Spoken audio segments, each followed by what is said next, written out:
Bienvenidos. En este episodio de Horizonte tenemos como invitado a Javier Massa. Es un filósofo especializado en la relación que tenemos justamente con la tecnología y es el director del Departamento de Humanidades y Comunicación de la Universidad Católica.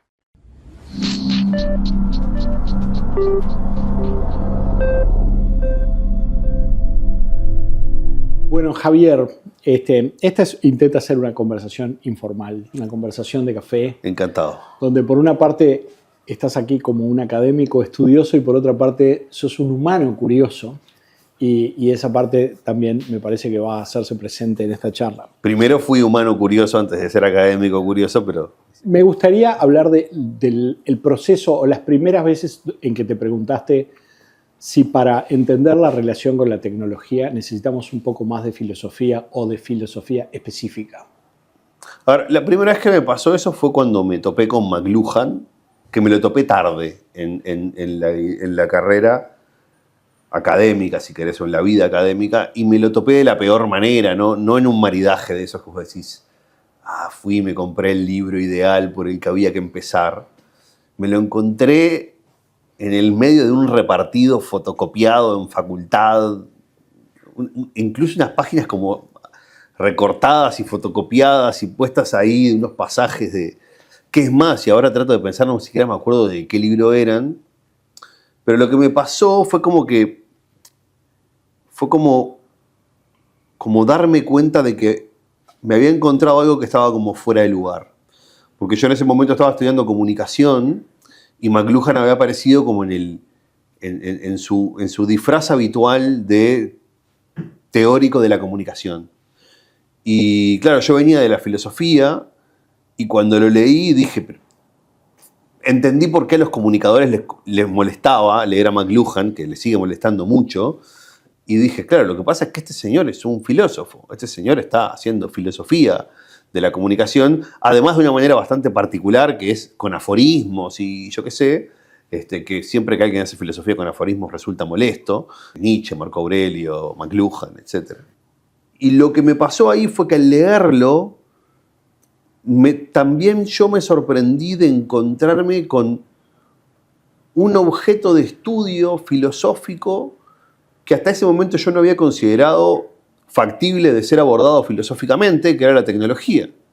Entonces me di cuenta de que McLuhan estaba haciendo filosofía, el tiempo que me di cuenta de que estaba haciendo filosofía, me di cuenta de que estaba pensando la tecnología y dije, pará, pero acá hay algo distinto que es esto de abordar la tecnología desde una mirada filosófica y dije, quiero más de esto ya, ¿no?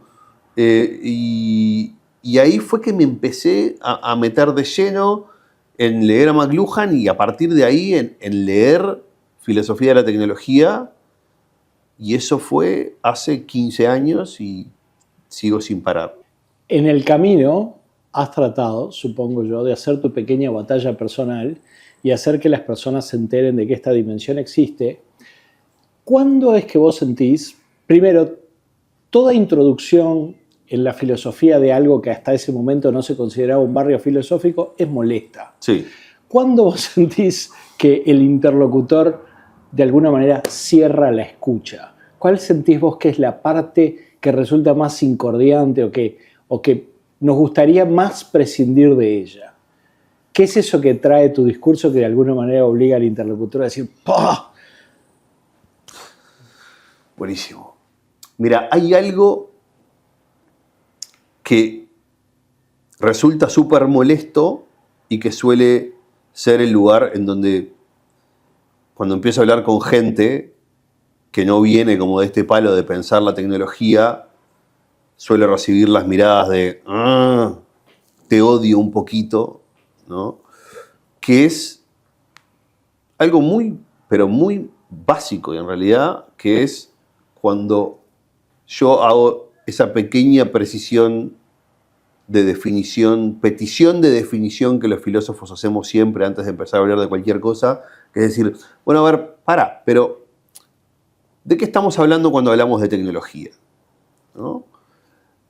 Y cuando empiezo a hacer eso y empiezo a meterme en uno de los terrenos que a mí más me interesan, que es como la profunda penetración que la dimensión técnica tiene en nuestra humanidad, ahí vos sabés que me pasa algo raro, y es que, a no ser que esté hablando con un filósofo de la tecnología, o con algunas personas con un interés filosófico en la ciencia o en la tecnología, me pasa que es un lugar que les resulta igualmente molesto a filósofos, a científicos y a tecnólogos. Y por distintas razones, a las distintas personas que yo te acabo de nombrar, no les gusta cómo entrar en estas disquisiciones, porque obviamente son disquisiciones filosóficas que, como siempre, los filósofos seguimos teniendo ese rol un poco socrático de ser un poco molestos, ¿no?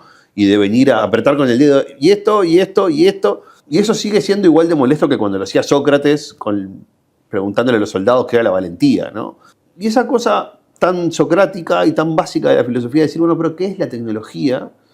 Es molesta ya por la pregunta, pero también cuando vos empezás a explorar la respuesta y te das cuenta de, bueno, mirá, hay poca cosa entonces que te queda que no está técnicamente intervenida.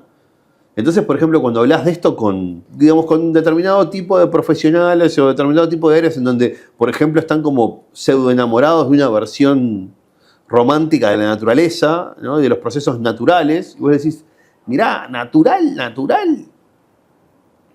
va quedando poco. No, pero ¿cómo que la naturaleza es lo más importante? En realidad no.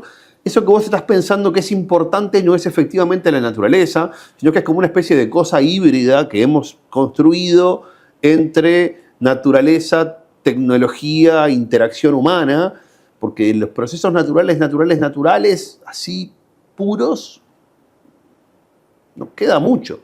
Pero es interesante que cuando yo era chico, la palabra ecología era una palabra técnica, era una palabra académica.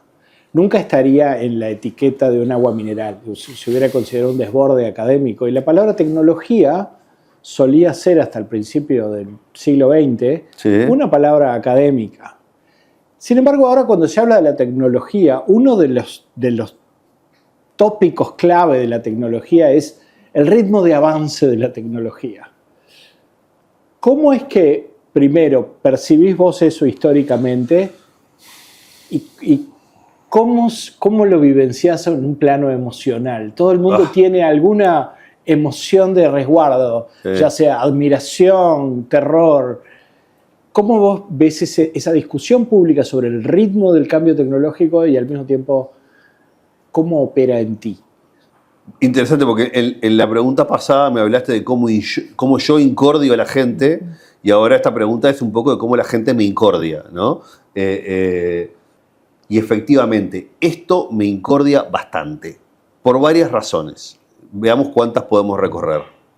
La primera que me incordia es la maldita equiparación de tecnología con innovación. Primero que nada, obviamente que la mayoría de las innovaciones son tecnológicas, pero no todas las tecnologías necesariamente tienen que ver con la innovación. Vos hoy decías, ¿no? El término tecnología es un término novedoso, digamos, en su acepción popular. El término innovación es más novedoso todavía. Y esta especie de equiparación de la tecnología con la innovación es como todavía más novedosa. O sea, existe desde hace 20, 30 años, más o menos, ¿eh? O sea, ponele que capaz que desde los 70 para adelante, pero más de eso no, ¿tá? Y en realidad me molesta porque creo que es uno de los principales responsables de esta cuasi que miopía para percibir la influencia que tienen distintos procesos tecnológicos en el funcionamiento estructural base de la sociedad.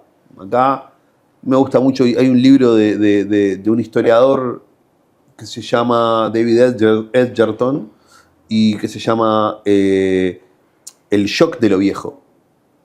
Y Edgerton dice, hagamos una historia de la tecnología en uso, dice él, versus una historia o una crítica de la tecnología por venir. Y él dice que cuando hacemos una historia de la tecnología en uso, nos damos cuenta de que efectivamente las tecnologías más influyentes en el mundo contemporáneo no son necesariamente nuevas, sino que son antiquísimas. Claro. Lenguaje verbal, la escritura. Lenguaje verbal, la escritura, el arado, ¿no?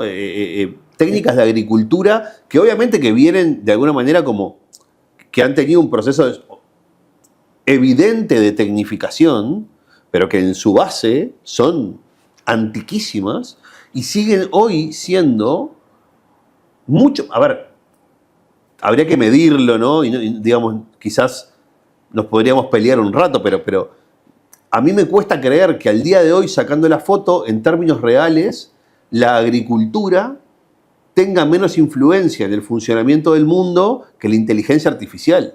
Si vos me apurás, yo te voy a decir, no, mirá, me parece que la agricultura sigue teniendo mucho más peso en la manera en la que mueve la sociedad que la inteligencia artificial. Y probablemente haya algo que estamos haciendo mal, y es separarlas.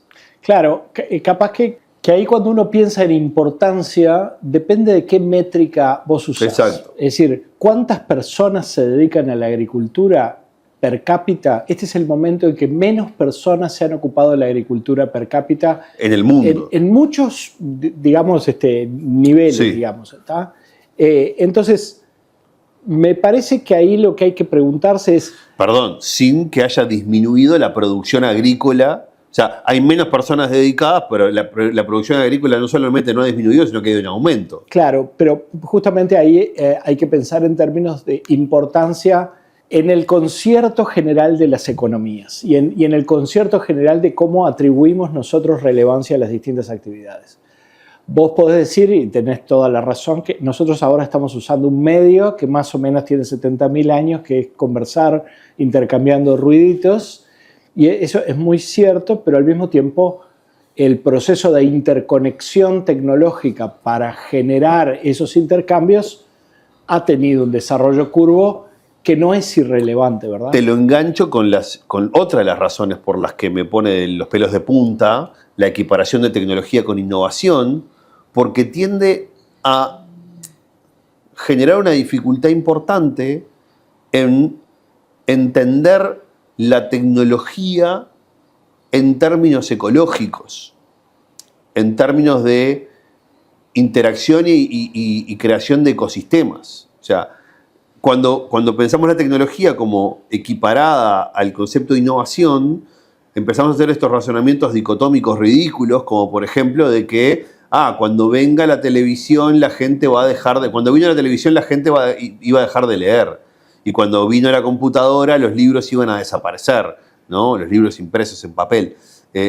O cuando empezamos a poder mandar mensajes de audio por teléfono, no íbamos a dejar de escribir, ¿no? O sea, y en realidad eso sucede mucho por esto de darle tanta relevancia a la innovación tecnológica que obnubila el hecho flagrante de que históricamente son muchas más las instancias en donde tecnologías innovadoras que tienen la capacidad de pisar fuerte y bien y con permanencia en la sociedad, lo que hacen es empezar a interactuar con otras tecnologías que están presentes o que recuperan del pasado y que antes no estaban tan presentes, pero difícilmente vos ves procesos en donde aparece una tecnología que lo único que hace es anular otra tecnología que la precedía, ¿no? No, a mí me parece que está muy bien lo que vos estás diciendo y al mismo tiempo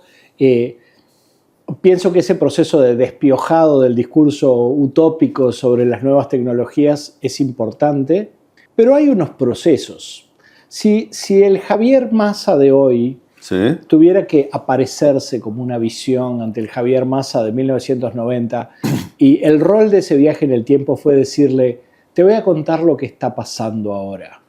¿Cómo tipificarías lo que está pasando? Porque si ese Javier Massa se toma el trabajo de ir a 1990 y decirle, mira, el lenguaje sigue siendo la misma tecnología neolítica, hay algo que tenés para contarle. ¿Cuáles serían las buenas y las malas nuevas? No puede ser, no hay nada nuevo bajo el sol. No, sería una injusticia para con el pobre Javier de 1990? Dale más datos. Mirá, voy a traer una frase de McLuhan que a vos te gusta tanto cuando lo cito, que no es el medio, es el mensaje, que es otra que a mí me gusta bastante más. Y dice, McLuhan dice, siempre estamos mirando el cambio tecnológico por el espejo retrovisor, dice McLuhan. Y creo que si yo tuviera que hablar con el Javier de 1990 y darle un consejo para entender qué es lo que pasa con el ecosistema tecnológico, yo le diría algo parecido a eso, que tiene que ver con aguantate el impulso casi irrefrenable de juzgar un dispositivo técnico la primera vez que lo conoces, la primera vez que sabes de él, la primera vez que aparece en la sociedad, y dale la oportunidad a que ese dispositivo técnico abra juego en el mundo, y dale vos la posibilidad, o sea, date vos también la posibilidad de probarlo, por más de que te suene raro, porque hasta que eso no empieza a rodar un poquito, no lo entendés. Por más de que pienses que lo estás entendiendo. Pero vos ahí estás erigiéndote en la labor de darle un consejo. Sí. Simplemente imagínate que le tenés que contar qué está pasando. Che, ¿qué está pasando en el 2025? Perfecto. Ahora te entendí. Describímelo de tal manera que yo entienda, mirá, yo soy Javi de 1990. Perfecto. Yo te diría algo así como, mirá, prepárate, vas a ser partícipe y testigo, por más de que no partícipe activo, pero sí un partícipe, aunque sea como mirándolo en la fila número 557, pero vas a estar ahí en esa fila, de uno de esos raros momentos en la historia de la cultura donde te vas a enfrentar a un cambio gordo, cambio bisagra en la historia de la cultura, que tiene que ver con el procesamiento algorítmico de la información y con la capacidad sobre todo para computar pensamiento. En el fondo es lo más revolucionario de la revolución que estamos viviendo hoy, ¿no? Pero pará, si el Javi, no necesariamente el Javi de 1990, pero su amigo, sí, que está comiendo mozzarellas al lado de él, te dice, eso ya lo vivimos 10 veces. No. ¿Qué le dirías para hacerle entender que hay algo que está pasando que no lo vivimos 10 veces? Muy bien. Le diría, mira, históricamente los cambios de movimientos de placas tectónicas en la cultura han sobrevenido cuando la palabra cambió de sustrato en términos ontológicos. Esto suena complicadísimo, pero es mucho más fácil de entender. Cuando la palabra hablada adquirió materialidad en el pasaje de la oralidad a la escritura, la cultura cambió y pegó un giro de 180 grados. Y nada volvió a ser igual. De hecho, para encontrar otro cambio de la misma dimensión, tenés que irte al siglo XX. Porque de hecho, cuando hablamos muchas veces sobre esto, en la historia de los cambios digamos, de entidad de la palabra, mucha gente te dice, no, pero la imprenta. La imprenta no... A ver, no es que la imprenta no fue importante, pero no fue tan importante como el advenimiento de la escritura. El advenimiento de la escritura le cambió la entidad a la palabra. La imprenta lo que hizo fue... popularizar. Exacto, encontrar una manera de poner eso en warp speed, ¿no? O sea, como, dale, ahora todo lo que puede ser esto, ¿no? Ultra velocidad ahí a la escritura. El verdadero cambio sobreviene a principios del siglo XX cuando encontramos la manera de convertir a la palabra, darle el sustrato de energía eléctrica. La palabra se empieza a sostener en energía eléctrica, el telégrafo, la radio, la televisión, ¿no? Y ahí la palabra empieza a viajar efectivamente a la velocidad de la luz, ¿no? Y esto explota, hace que el mundo se convierta en la famosa aldea global de McLuhan, esto del mundo conectado al instante. Y ahí de vuelta la cultura, ¡boom!, pega otro giro de 180 grados. Ya no voy a explicarlo acá porque ya es como bastante sabido, la globalización, la información al instante, el estar viviendo hoy lo que está pasando en la guerra en la otra punta del mundo, o sea, cambia todo de manera radical. Fines del siglo XX, y sobre todo con el advenimiento de Internet, cuando la palabra cambia su sustrato y encuentra un sustrato numérico, ahora lo que hay atrás de las palabras en esa tablet no es ni arcilla, ni papel, ni solo energía eléctrica, sino que lo que hay son unos y ceros, y esa palabra ahora es sujeto posible del cálculo matemático. Ahora sí cambia la cosa. Ahí está, para mí, la esencia más importante del tipo de cambio que estamos teniendo hoy. La respuesta al amigo de Javier que está comiendo mozzarella y dice eso ya pasó, es no, esto nunca pasó. Nunca antes pudimos hacer operaciones matemáticas a la velocidad de la luz con el lenguaje. Esto es la primera vez que va a suceder en la historia. Y hay un antes y un después de esto. Sí, voy a hacer la pregunta reversa. ¿Hay alguna idea que vos tuvieras a los 20 años que a la luz de los acontecimientos sientas que envejeció mal? Te voy a responder más o menos, como buen filósofo. Tengo una idea que yo tenía a los 20 años, que por un momento pensé que había envejecido muy mal y que hace 4 o 5 años me la volví a encontrar, ¿no? Y me di cuenta de que de ese pensamiento de que tuve en el medio de que esto envejeció mal y que esto ya no es relevante, dije, no, todo lo contrario. Te cuento cuál es.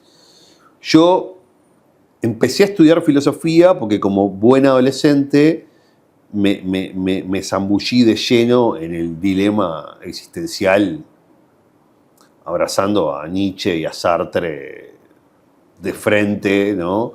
A mis 17, entre mis 17 y mis 19 años, ¿no? O sea, era un pequeño adolescente nihilista, y eso me llevó a estudiar filosofía y a darme cuenta de que había otras respuestas, y después, que no pasaban por decir que la vida no tenía sentido, supe enamorarme de muchísimos otros filósofos en la vuelta, y filósofas en la vuelta que planteaban otras cosas, y terminé como en un momento pensando esto de que aquella pregunta por el sentido en la vida, en este mundo, no era relevante. Y también por dónde la estaba encarando, ¿no? O sea, porque me resultaba muy obvio de que la pregunta por el sentido en la vida, en el momento en el que surge con más fuerza en la historia de la filosofía, que es sin duda, digamos, a mediados del siglo XX, ¿no? En ese momento tenía todo el sentido. O sea, tenía todo el sentido que Sartre y Camus, entre guerras, se estuvieran preocupando por qué sentido tiene todo esto, ¿no? Y yo qué sé. Y veía como que en este mundo, donde habíamos resuelto una cantidad de cosas, ahora ya esa inquietud no tenía cabida, ¿no? Y te voy a decir que pensé eso como durante 10, 15 años, fácil, ¿no? Es decir, ya la pregunta por el sentido de la vida caducó, no, ya está, ¿no? Hasta que empecé como a descender o ascender, llamarle como quieras, por el espiral de la filosofía de la tecnología, y me terminé dando cuenta de que dije, pará, esto me llevó a la misma pregunta por la que yo me metí en el agujero de conejo de la filosofía, que es la pregunta por el sentido de la vida. Definitiva, todo esto de las máquinas, el pensamiento, la realidad, la posibilidad, la palabra hablada, los números, la electricidad o la escritura o cosa, en definitiva, atrás de todo esto hay personas de carne y hueso que se siguen preguntando ¿qué sentido tiene todo esto? ¿Y para qué hago esto? ¿Para qué pienso? ¿Para qué tengo hijos? ¿Para qué voy al templo? ¿Para qué leo? ¿Para qué juego? Viste que preguntas van cambiando. ¿Qué sentís que en este proceso tecnológico reciente hemos ganado y perdido en términos de contacto, intercambio, preguntas valiosas? Vamos por lo que hemos perdido. Para terminar la pregunta y la respuesta en una nota un poco más alta. Yo creo que una cosa que hemos perdido y que como filósofo me molesta particularmente o me irrita haberla perdido, que es el asombro. Cada vez nos asombran menos los desarrollos tecnológicos, que siguen siendo maravillosos, hasta los más ínfimos. El hype, que es como esa especie de entusiasmo ingenuo con un impulso consumista cuasi ridículo, es un mal sustituto del asombro. Porque justamente creo que no le hace honor al esfuerzo civilizatorio que hay atrás de que vos hoy puedas tener un cuaderno o una tablet o un lápiz mecánico.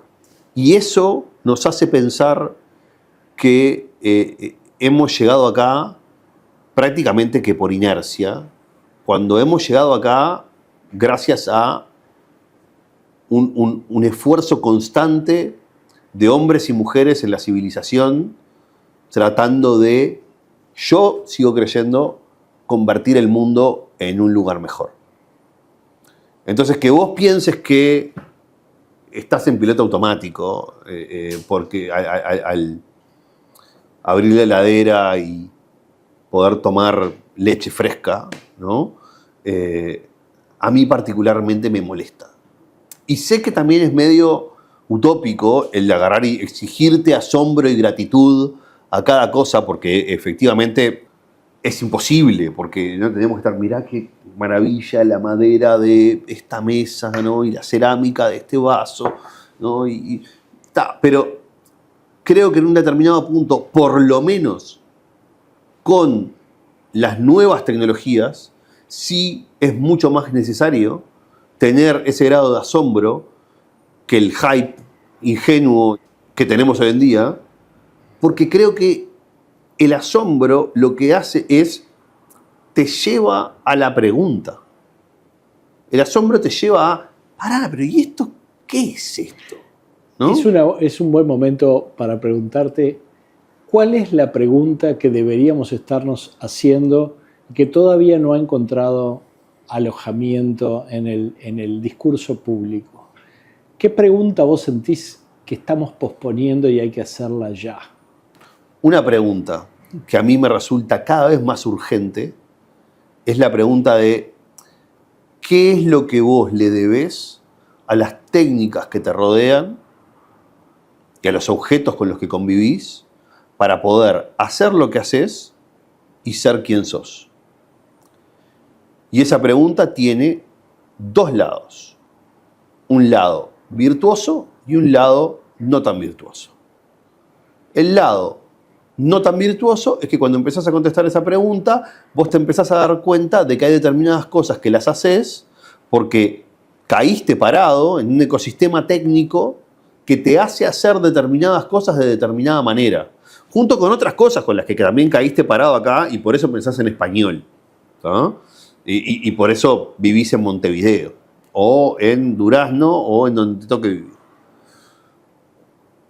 Pero hay otra parte de esa pregunta, que es la parte, digamos, que sí tiene el costado virtuoso, en donde vos decís, cuando vos conocés las posibilidades que emergen de esa zona de interacción entre vos y las tecnologías que te hacen ser quien sos, vos empezás a mejorar significativamente no solamente tu rendimiento en términos de el tipo de cosas que haces, sino los modos de relacionamiento que tenés en términos vitales, en términos existenciales, para con las tecnologías que vos entendés que te hacen ser quien sos. Te voy a poner un ejemplo muy, muy simple quizás y muy personal, porque en esto los buenos ejemplos terminan siendo los que uno puede hablar en primera persona. Cuando yo empecé a darme cuenta de la fuerte dependencia que tenía en mi vida personal y profesional con la escritura, empecé a hacerme preguntas en torno a la escritura y en torno a los objetos con los que escribo. El papel, el lápiz, la lapicera. Y empecé a averiguar, a ver, ¿cuál es la constitución de estos objetos? Entonces, cuando me empecé a responder la pregunta de cuál es la constitución de estos objetos, dicho sea de paso, una respuesta muy sencilla y muy accesible con la plétora de medios de información que vos tenés a disposición hoy en el bolsillo, mi relacionamiento con la escritura cambió profundamente. Empecé a dar cuenta que no era lo mismo escribir con grafito que escribir con tinta, y no era lo mismo escribir con tinta de bolígrafo que con tinta de lapicera fuente, y que determinado tipo de papel con determinado tipo de índice alcalino iba a hacer tal cosa para con mi escritura y otros no, y que para escribir de determinada manera y para hacer determinado tipo de esquema prefiero otras disposiciones del papel. Y entré como una especie de loop virtuoso en donde cuanto yo más me daba cuenta de que mi vida diaria estaba entretejida con la escritura y más conocía sobre el funcionamiento de la escritura, mejor escribía. Y no solamente esto, mejor escribía en el sentido de que producía mejores piezas escritas. Mejor escribía en el sentido de que a mí vivía mejor la circunstancia de escribir. Exactamente. En términos existenciales, de vuelta, en términos de qué sentido tiene esto, ¿no? Igual hay cambios que tienen que ver con cómo la tecnología afecta al lenguaje. Sí. ¿Cómo vivís vos emocionalmente cuando mandás un mensaje de texto y recibís como respuesta un emoticón? Me encanta. A mí no. Uno agarra y hace un esfuerzo sintáctico, por decir de una manera lo más concisa posible o lo más elegante posible, o lo más atractiva posible, una frase que realmente movilice a la otra persona, y te manda un emoticón y pienso... Te entiendo. Igual saco de los esfuerzos. Está perdidos. Bien. Igual creo que ahí estás pensando en un modo de la comunicación en donde efectivamente te dolería igual si del otro lado te pusieran gracias, o te pusieran ok, o te pusieran... O sea, estás pensando en un determinado tipo de respuesta y no en el formato. Estoy pensando en la comunicación como un acto de amor. Yo viví 4 años en Inglaterra y me sorprendía que te mandaban un texto y en ese texto había 12 veces una palabra. Y yo pensaba, nosotros que escribimos en castellano dedicamos horas a despiojar un texto para que no haya repeticiones, y estas personas tienen otra ética de relación con el lenguaje. El lenguaje no solamente expresa cosas, es un acto de entrega y un acto de amor. Sí. A ver, cuando yo te decía que me encanta recibir un emoticón a veces como respuesta, es porque a mí particularmente una aplicación como WhatsApp, ponele, o como otras aplicaciones de chat, que Telegram o otras parecidas, ¿no?, que integran este tipo de modalidades, creo que lo que hacen es, de vuelta, cuando vos te metés en el mundo de los emoticones, empezás a ver de qué están hechos, empezás a ver cómo los puedo utilizar, y te metés en el mundo de los stickers, y en el mundo de los GIFs, y en el mundo y decís, yo ahora puedo tener una conversación y expresar una diversidad de cosas que de alguna manera me habilitan a tener otras opciones expresivas a mano que no me limitan solo a la palabra escrita. Entonces, yo creo que muchas veces, a veces cuando yo respondo con un emoticón o con un sticker incluso, ¿no?, me resulta más elocuente poner un sticker que hace tal cosa que contestártelo en términos explícitos. Yo soy consciente de esa posible expansión del marco de posibilidades, pero la verdad estricta es que el volumen de texto hecho en letras no ha hecho sino reducirse. No es que las personas dicen, ahora puedo escribir un soneto shakespeariano, pero además puedo mandar un sticker. Las personas directamente están tipeando menos, es de tipeo por tipeo. Yo pienso que a veces, y eso es lo que pasa cuando el cambio no se piensa en todo el espectro de las interacciones humanas, yo no sé si es lo más común que cuando vos recibís un emoticón después de un mensaje que tiene varios renglones digas, capaz que es una intelectualización del valor del emoticón. Entiendo por dónde vas. Mirá. Hago esta pregunta porque una porción de esta conversación es acerca del hype y en qué medida nos relacionamos con cosas que significan algo o en qué medida nos relacionamos con cosas a las que le damos una cierta atribución porque es nueva. Vuelvo justamente a algo de lo que ya habíamos conversado en esta línea, ¿no? Creo que hay veces que nos gana la ansiedad en la necesidad de la mejoría, para ponerlo, digamos, de manera amplia, de determinados modos de la cultura frente a los nuevos modos. Y es una tendencia que está arraigada en la cultura de manera profundísima, ¿no? Suelo citarlo y a veces no me gusta repetirme, pero creo que es un ejemplo tan claro que es difícil no volver a él, y es la renuncia de Sócrates a la escritura. Platón lo registra en el Fedro y dice a Sócrates diciendo, esto de la escritura es una porquería, nos va a destruir. Antes podíamos recordar la Ilíada y la Odisea de memoria, y ahora estos mantecas tienen que leer un libro para saber lo que tiene adentro. Destruye el pensamiento, dice Sócrates. A mí ahí me gusta mucho, hay un autor que es un discípulo de McLuhan que se llama Neil Postman, que tiene un libro que se llama Tecnópoli, y en Tecnópoli Neil Postman dice algo bien interesante, dice, lo más interesante de esas páginas de Sócrates es que Sócrates tiene razón y al mismo tiempo no tiene razón. Claro. O sea, Sócrates tiene razón cuando se está enojadísimo y retorciéndose con lo que la escritura le está haciendo y le va a hacer a su manera de entender el pensamiento. Está completamente acertado en esto que decís vos de esto va a destruir la memoria. Y tiene razón. La escritura destruyó esa cultura. Trastocó su valor de una manera radical. Pero al mismo tiempo, la escritura hizo algo que Sócrates, parado donde estaba parado, siendo quien era uno de los maestros, si querés, Sócrates fue junto a Homero y a otros el sine qua non de la cultura oral. Y claro, ese tipo parado ahí donde estaba, con el nivel de dominio que tenía de la herramienta como la tenía, difícilmente podía ver a Cervantes. Nunca hubiera pensado Sócrates en Cervantes. Nunca lo podría haber imaginado.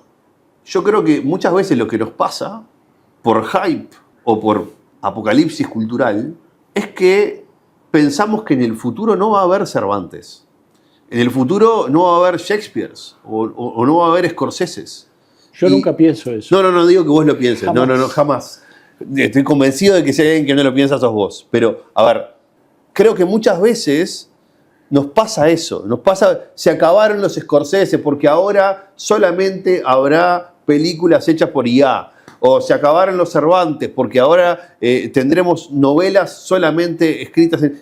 No.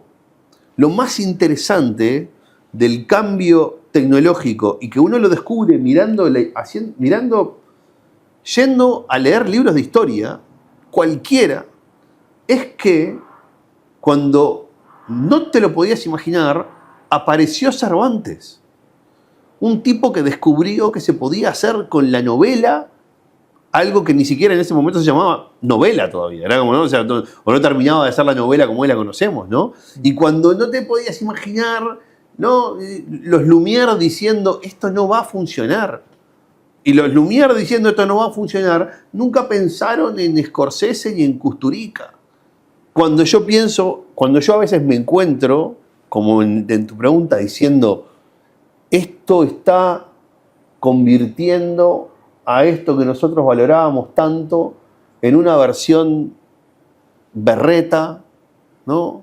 Sin valor de aquello, trato de acompañármelo por el acto reflejo de decir, bueno, ¿y cuál va a ser el que va por venir?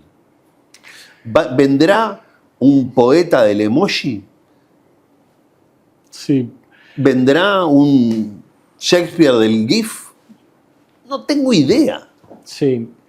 Igual cuando ves la historia general de la literatura, ves una historia que tiene una enorme continuidad en su capacidad de generar por vías sintácticas mundos imaginarios y que en general vos no sentís que cada nuevo paso de la literatura corta la cantidad de productos imaginables a partir de un lenguaje consensuado y común. Sí, pero no es la historia de la literatura ahí. Obviamente, en la historia de la literatura estoy de acuerdo. Es la historia de la narrativa. Es la historia de la narrativa cambiando desde la oralidad al poema épico y del poema épico a la epopeya medieval y la caballería y, o sea, y de ahí a Raging Bull. No deja de ser un mismo código, ¿no? Sintaxis. ¿Hay una sintaxis del GIF que no estamos viendo? No lo sé, no tengo ni idea. No lo sé, pero no es nuestro trabajo tratar de pensar qué de lo que estamos haciendo abre cosas, qué de lo que estamos haciendo cierra cosas. Hay cosas que estamos haciendo que cierran cosas. Nosotros llevamos 100 años de combustibles fósiles, no es una tradición humana. No. Dijimos, bueno, vamos a probar la combustión interna. Generó cosas, destruyó cosas, ¿no? Hay que hacer en algún momento alguna clase de arqueo, de pasado de raya y decir, ¿esto amplió cosas? ¿Mejoró cosas? Bueno, pero ¿qué sería mejorar? Es una medida tan arbitraria. Bueno, pero al final se trata del mismo animal, con la misma biología, que respira los mismos gases. Ninguna de las iteraciones hacia atrás del ser humano ha respirado bien monóxido de carbono. Hay una serie de análisis que podés hacer o de balances que podés hacer donde te preguntás si algunos pasos mejoraron y otros no. Por ejemplo, los algoritmos que generaron fidelización y un ciclo de dopamina en el endless scrolling. ¿Generaron nuevas formas de comunicación? ¿Generaron algo bueno? Probablemente no. ¿Verdad? Para nosotros, para una cantidad de gente que está haciendo mucho dinero con eso, generaron cosas buenas. Bueno, pero esa demografía es exigua y podés decir que, bueno, también fue muy buena la monarquía absoluta para los 8 monarcas de Europa, pero no es una respuesta que me parezca demográficamente valiosa. Tampoco es mi respuesta. Te voy a dar la respuesta fácil y la respuesta difícil. ¿Tá? La respuesta fácil es, como me cuesta mucho responder esa pregunta, me dedico a lo que me dedico, que es... A refinar la pregunta. A refinar la pregunta, exacto. Claro. A mí me gusta dar un pequeño pasito adelante, que es el de asumir la tarea del explorador, que tiene la tarea de dibujar un mapa acerca de cuál es el espacio cognitivo, cultural, histórico, conceptual en el cual se plantea esta pregunta. Que no es lo mismo que solamente quedarte en el espacio abstracto de la pregunta, que es un espacio muy cómodo también y muy lindo para vivir, y en el cual muchos filósofos viven exclusivamente en ese espacio. A mí me gusta dar un pasito más, que es, bueno, a ver, para. Dibujemos un mapa acá de en qué lugar, y ubiquemos esta pregunta en qué lugar de este mapa, y cuál es ese mapa, cuáles son los bordes, cuáles son los territorios, cuáles son las fronteras, ¿no? La topografía de este terreno en el cual nos estamos planteando esta pregunta. Esa, si querés, es como la respuesta fácil. Digo que es fácil porque te exime, por lo menos momentáneamente, de contestar. De tener una postura. De tener una postura, ¿tá? Y decir, bueno, mirá, visto esto, entonces a mí me parece que... La respuesta difícil ahí es cómo tener la postura y cómo... A ver, Y no es como tener la postura, porque tener una postura a veces resulta como fácil, ¿no? Sí. ¿Cómo tener una postura que no sea un capricho? Sí o no, claro. O sea, ¿cómo tener una postura si querés como de verdad? Porque tener una postura caprichosa es muy fácil. Pero te pongo un ejemplo en el que has pensado muchas veces. Es el 2029 y tenemos una serie de plataformas algorítmicas de acceso público que piensan más que un humano y son capaces de condensar más data que un humano y son de consulta continua por parte de toda la humanidad. Los impactos. Cuando vos te dicen, no, en 2 minutos tenés que hacer un mapa básico. Esos impactos, cuando te los imaginas, ¿cómo son? A mí lo que me sale a decirte primero es, a ver, antes de yo decirte esto es mejor o es peor, vamos a dibujar el mapa. Bueno, vamos a sacar la foto. Sucinto. Dibujamos el mapa, pero para no pasarte la vida entera y decir, si me vas a demorar 60 años la pregunta, ya vas a tener que dibujar otro mapa, etcétera, etcétera, etcétera. No me hagas trampa, dibujame un mapita y dame una idea. Los filósofos también asisten a asados. Exacto. Asado, con un chorizo en la mano te dicen, ¿y vos cómo la ves? ¿Usted qué piensa? ¿No? A ver, lo primero que te voy a decir es algo que me gusta mucho de mi profesión y es decirte, yo hoy, con este mapa y la foto de hoy, te voy a decir esto. Y si me preguntás dentro de 15 días y te digo algo completamente distinto... Es porque tenía otra información. Exacto. No me vengas a decir, porque te fuiste para atrás y te... No, estamos en un asado. Por eso. No te preocupes. Entonces, eso de poder hoy pensar J y mañana pensar H, a mí me encanta de mi profesión. Volviendo a tu pregunta, 2029, tenemos esta herramienta megapoderosa que nos permite procesar información como nunca antes en la vida. Yo soy de los que se paran de la vereda en la que te dice, a priori, a mí me parece que esto debería de ser mejor. ¿Y por qué te digo a priori? Porque justamente me parece muy importante también pensar en los modos en los que esto se utiliza, se puede utilizar, y también los modos en donde nosotros, porque esos modos también, directa e indirectamente, van a empezar a moldear la evolución de esta herramienta. Porque aunque nos parezca que no, las maneras en las que miramos televisión tuvieron mucho que ver en cómo se empezaron a producir contenidos televisivos y en cómo se empezaron después a construir contenidos online que terminaron sustituyendo los contenidos televisivos. Y no lo estábamos haciendo conscientemente, del todo conscientemente, pero estábamos cambiando la televisión mirando televisión. Esa relación que es tan orgánica es muy importante al momento de tener en cuenta los juicios que estamos haciendo. A mí me pasa muchísimo hoy cuando me enfrento a un debate que entre académicos es cada vez más frecuente. Si estábamos, ¿no?, con lo de hace un tiempo nos preocupaba la brecha política, hoy la brecha IA en educación empieza a manifestarse como la nueva gran brecha en el sistema educativo. Lo que te termina pasando cuando vos empezás a entrar en el debate es que inmediatamente la gente, antes de dibujar el mapa, ya tiene una opinión pronta. Yo me encuentro con docentes todo el tiempo, colegas, a los cuales, la IA generativa y esto, no, esto es un desastre. Son Sócrates del siglo XXI diciendo esto destruye la educación. Y a mí lo primero que me sale a preguntar es decir, pero pará, ¿te pusiste a usar un poquito esta herramienta? ¿Te pusiste a ver un poquito cómo funciona la herramienta? ¿Qué es lo que hace? ¿Qué es lo que puede hacer? ¿Qué es lo que no puede hacer? Ponela un minutito abajo del microscopio. Pero es interesante esta dimensión donde vos decís, la interacción del uso te produce unas nociones. Hay una sensación que hemos tenido todos alguna vez en alguna instancia de la vida en que una noticia nos hizo tener ganas de meternos en la cama en posición fetal, agarrar una almohada y pasar el resto de la tarde en lo oscuro. Y yo me pregunto, porque todos tenemos muchos niveles, un nivel académico, un nivel analítico, como cualquier hijo de vecino, y después un nivel sentimental.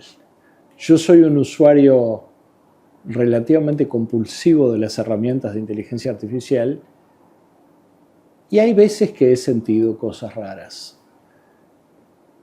¿Te ha pasado que hayas sentido en algún momento, esta tarde creo que la voy a pasar a la sombra, después de una interacción compleja con una inteligencia artificial? ¿Qué es ese sentimiento? Vamos a ir en un plano más primario, en el bichito que todos tenemos dentro. Momentos en que hayas sentido literalmente esto, que solo se puede expresar con este sonido. Sí, estoy tratando de describirlo. Fa. Fa. Yo creo que es depresivamente fascinante. Qué bueno que hayas construido eso, porque es la descripción exacta, es depresivamente fascinante. Porque primero te pasa esto de que si te lo tomás en serio, te das cuenta que hay una dimensión de la construcción que vos tenías hecha de la singularidad humana que se te cae a pedazos. Vos te pensabas que vos eras único y maravilloso porque podías hacer esto como ninguna otra criatura del universo conocida. Bueno, no. Esto que vos te creías que era tan especial, ahora armamos esta maquinita que no solamente lo hace tanto como tú, lo hace mejor que tú y lo hace a un volumen y una velocidad en el que tú jamás lo podrías hacer. Entonces ahí decís, esto que a vos te parecía que te hacía tan especial es como, no está más, te lo saqué. Porque además está la dimensión humana y después está la dimensión javierística. Exacto. ¿Cuántos años te llevó saber lo que sabés en filosofía? Obvio. Justamente creo que, y por eso digo que si es depresivamente fascinante, pero a mí me sigue tirando más el costado de lo fascinante que el costado de lo depresivo. Y quizás acá adolezco de mi profesión y de la curiosidad inherente que aprendí a amar desde que soy un niño, te diría, que es esto de decir, pará, pero si esto no está más, ¿qué hay? ¿Qué es lo que hay ahora? Está bien. Esto ya no es más lo que me hace único. ¿Qué es lo que hay? ¿Qué es lo que hay ahora? Esa pregunta, ¿cómo la responderé? Te lo pregunta un sobrino de 5 años. Tío Javier, ¿qué es lo que hay ahora? Porque antes yo podía sumar capacidades, significación, agregación de valor. ¿Qué es lo que hay ahora que sigue haciendo que valga la pena? La vida y yo. Para mí lo que hay que sigue valiendo la pena y por ahora yo no he encontrado un sustituto algorítmico de esto, es espacios de encuentro, combinaciones de N cantidad de cosas y de N cantidad de actores, humanos, artificiales, algorítmicos y biológicos, que de repente dan como producto una determinada cosa. Interacciones humanas. Interacciones, sí, no. Experiencia. No solamente humanas, o sea, interacciones humanas, por eso te digo, interacciones multifactoriales de diversos tipos de entidades que llegan a producir algo. A ver, mirá, te voy a poner un ejemplo, si querés, como no tan célebre ni conocido, pero que a mí me resulta muy elocuente. A mí me gusta mucho leer un filósofo norteamericano que se llama Matthew Crawford. ¿Sí? John B. es otro. Matthew Crawford. Matthew Crawford es un tipo que es filósofo y mecánico de motos. Y escribe un libro que se llama La labor en el taller como labor sobre el alma o algo así, o sobre el espíritu, ¿no? Y el tipo, es un libro donde te explica una manera de entender la espiritualidad, no la espiritualidad religiosa, ¿no? Sino como energía vital, una persona en contacto con la mecánica. Y ahí vos tenés la pregunta por la vida del espíritu, la mecánica, la moto, y una persona que de repente se encontró en esa intersección y se puso a hacerse esas preguntas en contacto con esas cosas y produjo una reflexión determinada. Pero acá está lo importante, porque alguien me podría decir, pero yo le pongo todo eso a ChatGPT hoy y ChatGPT me tira algo. No. Porque Matthew Crawford pasó sus buenos años arreglando una moto y tuneándola, ¿no? Tuneando el motor, quiero decir, ¿no? O sea, viendo efectivamente cómo acelerar, con qué combustible, de qué manera, cómo lubricar el motor, cómo armarlo, cómo no armarlo, a qué velocidad. Llegó ahí invirtió vida, tiempo y experiencia en eso, en esa interacción, y ahí hay una clave para que eso produzca algo distinto. Que si vos me preguntás qué es lo que hay hoy que no es sustituible por las demás cosas, es algo que está ahí, que está en ese lugar, pero que es algo que requiere tiempo, que requiere dedicación, paciencia y cariño, cuidado. Yo a esto lo voy a hacer a conciencia, voy a hacerlo con cariño y con cuidado, voy a tener mucha paciencia.